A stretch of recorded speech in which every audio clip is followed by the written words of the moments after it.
فلا یملکون کشف الضر عنکم ولا تحویلا، نہ تو وہ تم سے کوئی تکلیف دور کر سکتے ہیں اور نہ ہی بدل سکتے ہیں۔ کہتے ہیں نا جی، جو 11ویں دیتا ہے تو اس کی تکلیف اس سے پلٹ کے دشمنوں پہ چلی جاتی ہے، تو وہ اللہ نے نفی کر دی کہ نہ تو کوئی تکلیف کسی سے دور کر سکتا ہے، نہ اس کی آئی ہوئی تکلیف کسی اور کے اوپر ڈال سکتا ہے۔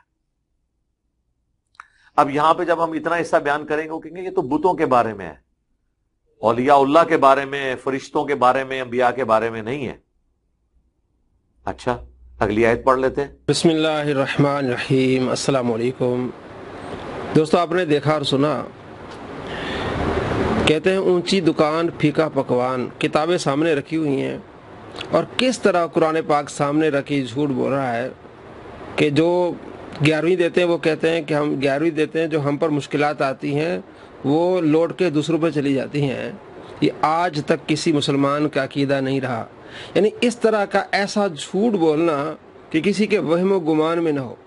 جتنے مسلمان اصالہ ثواب کرتے ہیں، 11ویں دیتے ہیں، ان کے ذہنوں میں کبھی یہ بات نہیں آئی کہ جو ہم پر مشکلات آتی ہیں وہ پلٹ کر دوسروں پر پہنچیں گی۔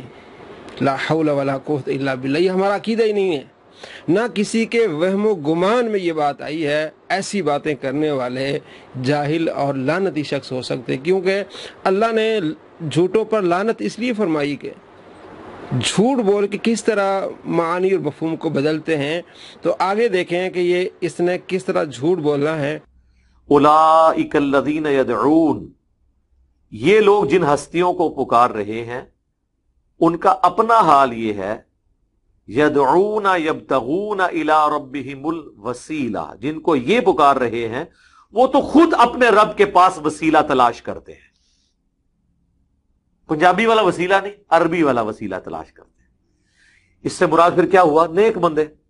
بت تو وسیلہ نہیں تلاش کر رہے نا، ان کے اوپر تو کوئی شریعت کی اوبلیگیشن نہیں ہے۔ اللہ تعالیٰ ہمارا جن ہستیوں کو یہ پکار رہے ہیں نا، وہ تو خود اللہ کی طرف وسیلہ تلاش کرتے ہیں۔ کیا وسیلہ تلاش کرتے ہیں؟ ایہم اقرب، کہ کون اللہ کے جتنا قریب ہو سکتا ہے وہ قریب ہو جائے۔ جی دوستو، آپ نے دیکھا اور سنا کہ یہ تو کہیں گے نا کہ بتوں کے بارے میں یہ آیات ہیں۔ میں آگے آپ کو بتاتا ہوں، وہ بتوں کے بارے میں نہیں ہے، کافروں کے بارے میں نہیں ہے، مسلمانوں کے بارے میں ہے۔ یہ کتاب اس نے سامنے رکھی ہوئی ہے، مسلم شریف۔ کہتا ہے یہ پڑھی ہوئی نہیں ہے، پڑھی ہوئی ہیں۔ بھائی اگر آپ نے پڑھی ہوتی تو ایسی بات نہ کرتے۔ اسی مسلم شریف میں 4 روایتیں ہیں اسی آیت کے متعلق۔ سورہ بنی اسرائیل آیت نمبر 57 کے بارے میں 4 روایتیں ہیں، 7554، 7555، 7556 اور 7557۔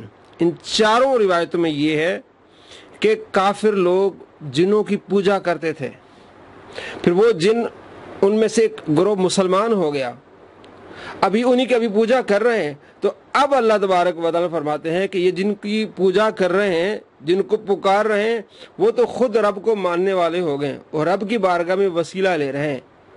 اب یہ دیکھیں، یہ آیت کس کے بارے میں نازل ہوئی تھی؟ ان کفار کے بارے میں، کہ وہ کافر ہیں، جنوں کی پوجا کرتے ہیں۔ ان جنوں کا ایک گروہ تو مسلمان ہو گیا ہے، اب بھی ان کی پوجا کرتے ہیں۔ وہ خود جو مسلمان ہو گیا وہ تو رب کے قریب ہو گیا، وہ رب کے وسیلہ لیتا ہے۔ تو کس طرح اس نے جھوٹ بولا کہ آئیے میں آپ کو آگے جو اگلی آیت ہے وہ بتاتا ہوں۔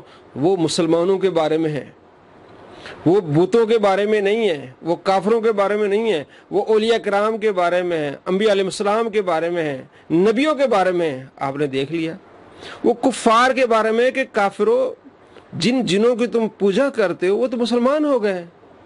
تو آپ کو معلوم ہونا چاہیے کہ اس صدی کا سب سے بڑا جھوٹا انسان ہے۔ قرآن سامنے رکھ کے، حدیث سامنے رکھ کے کس طرح لوگوں کو گمراہ کر رہا ہے۔ دو تو اس نے واضح جھوٹ بولے نا۔ یہ جو اصالہ ثواب کرتے ہیں، 11ویں پکاتے ہیں یا 11ویں دیتے ہیں، تو ان کا عقیدہ یہ ہے کہ جناب ہماری جو برائیاں یا ہماری مشکلات پلٹ کے ان پر جاتی جو ہمارے دشمن ہیں۔ ہمارا عقیدہ ہی نہیں ہے، نہ کسی مسلمان کا عقیدہ ہے۔ اور دوسرا قرآن سامنے رکھ کے، نبی علیہ السلام کے فرمان کو نظر انداز کر کے، کتاب مسلم کے سامنے رکھے، کہتے ہیں ہماری باتیں بخاری مسلم سے ہوتی ہیں۔ اگر آپ کی باتیں بخاری مسلم سے ہوتی تو اتنے بڑے بلنڈر نہ کرتے، اتنے بڑے جھوٹ نہ بولتے جو ہمارے وہم و گمان میں نہیں ہے، وہ آپ عقیدہ دوسروں کے بارے میں بیان کر رہے ہیں۔